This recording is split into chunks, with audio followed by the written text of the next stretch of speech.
Assalamualaikum warahmatullahi wabarakatuh. Selamat siang teman-teman. Nah, hari ini kelompok 2 akan menjelaskan materi tentang peran dan prinsip supervisi pendidikan. Adapun nama-nama anggota kelompok 2 yaitu yang pertama ada saya sendiri yaitu Lailatul Izzah NIM 5045. Selanjutnya ada Yohana Emilia Lukasim NIM 5048 dan ada Fadila Ramazanti NIM 5054. Di sini kelompok 2 itu memilih 5 topik pembahasan. Yang pertama itu pengertian dari supervisi pendidikan. Yang kedua ada tugas dan tanggung jawab supervisi pendidikan. Yang ketiga ada prinsip-prinsip supervisi pendidikan. Yang keempat membahas tentang peran supervisi pendidikan di PAUD. Yang terakhir, yang kelima, yaitu pengaruh supervisi pendidikan terhadap kemampuan profesional guru. Untuk materi yang pertama akan dijelaskan oleh saya sendiri. Nah, di sini saya akan menjelaskan tentang pengertian supervisi pendidikan. Tentunya teman-teman pasti bertanya kan, apa sih yang dimaksud dengan supervisi pendidikan? Kata supervisi pendidikan itu berasal dari bahasa Inggris, yaitu supervision, yang artinya itu dasar pengawasan. Nah, berdasarkan asal-usul kata supervisi tersebut dapat dipahami bahwa supervisi pendidikan adalah kepengawasan di bidang pendidikan. Nah, adapun seseorang yang melakukan kegiatan supervisi disebut dengan supervisor. Contohnya itu kepala sekolah. Supervisor itu bertujuan untuk mengawasi, mengevaluasi, dan membimbing peran serta pendidikan yang ada di Indonesia. Ada juga pendapat beberapa ahli tentang supervisi pendidikan, seperti yang dikemukakan oleh Bertman, Douglas, dan Ben dalam Student Indonesia tahun 2017, yang mana menyatakan bahwa supervisi pendidikan ialah suatu usaha dalam mengkoordinasikan, mendorong, dan membimbing perkembangan guru di lembaga pendidikan secara baik, sehingga mendapatkan efektif dan dapat melaksanakan semua fungsi pengajaran di sekolah. Nah, berdasarkan pengertian-pengertian yang sudah saya jelaskan tadi dan berdasarkan sumber-sumber dari para ahli,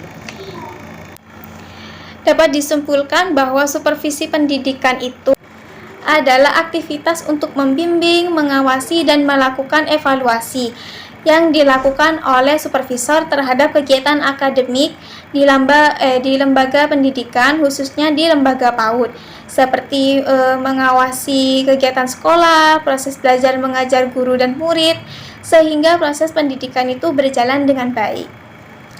Nah, untuk materi selanjutnya akan dijelaskan oleh rekan saya. Terima kasih. Berikutnya ada tugas tanggung jawab sebagai seorang supervisi pendidikan. Yang pertama adalah melaksanakan pengawasan penyelenggaraan pendidikan di sekolah sesuai dengan penugasannya pada sekolah manajerial atau TK, SD, SMP, SMA, dan lain sebagainya.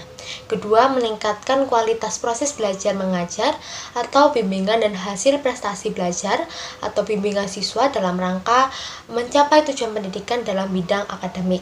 Dan yang ketiga, tanggung jawab supervisor pendidikan, baik itu supervisi manajerial maupun supervisi akademik, itu terdiri dari yang pertama monitoring atau memantau, kedua supervisi, ketiga penilaian, keempat pembinaan atau pengembangan dalam tindak lanjut, kelima penjaminan atau standar mutu pendidikan, keenam memantau penerimaan siswa baru, 7 memantau proses dan hasil belajar siswa, ke-8 memantau pelaksana ujian, 9 memantau rapat guru dan staf sekolah, 10 memantau hubungan sekolah dengan masyarakat, ke-11 memantau data statistik kemajuan sekolah, dan yang terakhir memantau program-program pengembangan yang ada di sekolah. Berikutnya ada prinsip-prinsip supervisi pendidikan. Nah, kepala sekolah sebagai supervisor dalam melakukan dan melaksanakan tugasnya itu harus memperhatikan beberapa prinsip-prinsip supervisi agar dalam pelaksanaan supervisi itu dapat berjalan dengan baik dan juga lancar. Nah, dalam pelaksanaannya supervisi itu dilakukan berdasarkan beberapa prinsip. Prinsip yang pertama ada ilmiah atau scientific. Nah, berdasarkan prinsip ini, supervisi itu dilaksanakan harus berdasarkan data yang objektif, di mana data yang diperoleh harus didapatkan dengan observasi yang nyata, bukan didapatkan hanya dengan cerita belakang saja, seperti itu. Yang kedua ada prinsip demokratis. Dengan prinsip ini, supervisi itu dilakukan harus dengan musyawarah. Jika permasalahannya dengan guru, maka guru harus dilibatkan agar terciptanya rasa kebersamaan dan juga kekeluargaan. Nah, demokratis ini mengandung makna menjunjung tinggi harga diri dan martabat guru, bukan berdasarkan atasan dan juga bawahan. Yang ketiga, prinsip kerjasama. Mengembangkan usaha bersama atau menurut istilah supervisi itu sharing of idea atau sharing of experience, memberi support, mendorong dan juga menstimulasi guru sehingga mereka itu tumbuh bersama dan tidak menimbulkan sifat individual. Dan yang terakhir, prinsip konstruktif dan kreatif. Setiap guru akan merasa termotivasi dalam mengembangkan potensi kreativitas kalau supervisi itu mampu menciptakan suasana kerja yang menyenangkan, bukan melalui cara-cara yang menakutkan. Selanjutnya, saya akan menjelaskan peranan supervisi pendidikan di PAUD. Peran supervisi pendidikan di PAUD ada 7 macam.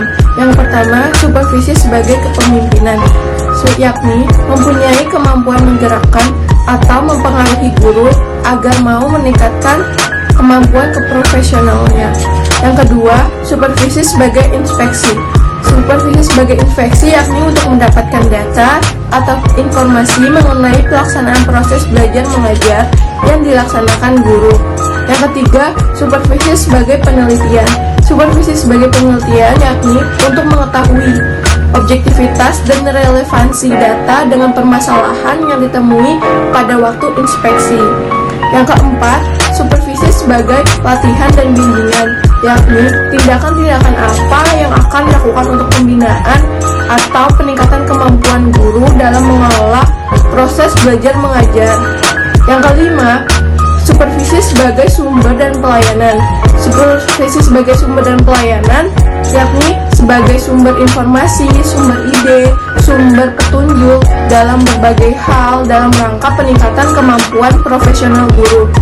Yang keenam, supervisi sebagai koordinasi, yakni memberikan bantuan dan pembinaan kepada guru dan tetap menjaga agar setiap guru dapat menjalankan tugasnya dengan baik dalam situasi kerja yang kooperatif. Yang ketujuh, supervisi sebagai evaluasi, yakni untuk mengetahui kemampuan guru yang akan dibina perlu dilakukan evaluasi, sehingga program supervisi cocok dengan kebutuhan guru. Sedangkan dalam supervisi pendidikan, terdapat seorang supervisor yang memiliki peranan sebagai koordinator, sebagai konsultan, sebagai pemimpin kelompok, dan sebagai evaluator. Selanjutnya, saya akan menjelaskan tentang pengaruh supervisi pendidikan terhadap kemampuan profesional guru. Berdasarkan Undang-Undang Republik Indonesia Nomor 20 Tahun 2003 menyatakan bahwa guru sebagai pendidik adalah tenaga profesional yang bertugas merencanakan dan melaksanakan proses pembelajaran, menilai hasil pembelajaran, melakukan bimbingan dan pelatihan, serta melakukan penelitian dan pengabdian kepada masyarakat, terutama bagi pendidik di perguruan tinggi. Jadi, guru atau pendidik yang profesional itu sangat diperlukan di berbagai lembaga, khususnya di lembaga PAUD itu sendiri. Karena apa? Karena berperan dalam menyiapkan peserta didik untuk mencapai perkembangan yang optimal. Salah satu untuk menciptakan guru yang profesional itu perlu dilakukannya kegiatan supervisi yang dilakukan oleh supervisor seperti kepala sekolah. Sebagaimana tercantum dalam Permendiknas nomor 13 tahun 2007 menyatakan tentang standar kepala sekolah atau kepala madrasah, yang mana menyatakan bahwa kepala sekolah itu memiliki tugas merencanakan program supervisi akademik dalam rangka profesionalisme guru. Ada juga melaksanakan supervisi akademik terhadap guru dengan menggunakan pendekatan dan teknik supervisi yang tepat, serta menindaklanjuti hasil supervisi akademik terhadap guru dalam rangka peningkatan profesionalisme guru atau pendidik. Jadi back to the topic, apakah benar supervisi pendidikan itu berpengaruh terhadap profesionalisme guru? Jawabannya itu benar. Karena apa? Supervisi pendidikan itu memiliki peranan yang cukup penting dalam membantu guru mengatasi kesulitan yang dialami, terlebih dengan kebijakan implementasi kurikulum baru di lembaga PAUD yang ada saat ini. Kepala sekolah sebagai supervisor itu sudah seharusnya melakukan pengawasan atau kegiatan supervisi pendidikan terhadap semua komponen staf yang ada di sekolah, termasuk komponen guru atau pendidik. Karena sejatinya kepala sekolah yang memiliki tanggung jawab dalam mengarahkan, menggerakkan segenap potensi guru untuk mencapai tujuan pendidikan dari sekolah, sebagaimana yang ada di dalam Permendiknas nomor 13 tahun 2007 yang sudah saya jelaskan tadi. Terkait supervisi pendidikan berpengaruh terhadap profesionalitas guru, itu memang benar adanya, sebagaimana penelitian yang dilakukan oleh Hadis tahun 2005 dan Wahyu Ningsi 2017. Teman-teman bisa membaca hasil penelitiannya di makalah yang telah kami buat. Intinya, berdasarkan hasil penelitian mereka dapat disimpulkan bahwa supervisi pendidikan itu memang memberikan pengaruh penting bagi peningkatan kemampuan profesionalisme guru, terutama untuk meningkatkan mutu pembelajaran hasil belajar peserta didik. Hasil penelitian yang sudah ada di makalah dan sudah sebagian saya jelaskan juga memunculkan satu konsep supervisi, bahwa supervisi itu merupakan salah satu sarana untuk membantu meningkatkan kemampuan profesionalisme guru dengan cara membantu guru memperbaiki situasi pembelajaran, meningkatkan kualitas kerjanya, sehingga diharapkan memberikan implikasi atau dampak positif dalam belajar peserta didik, sehingga hasil belajar peserta didik itu jauh lebih baik. Dengan mempelajari dan memahami supervisi pendidikan, diharapkan para guru itu dapat melakukan perubahan yang lebih baik pada dunia pendidikan, sehingga kemajuan pada dunia pendidikan di Indonesia itu dapat tercapai.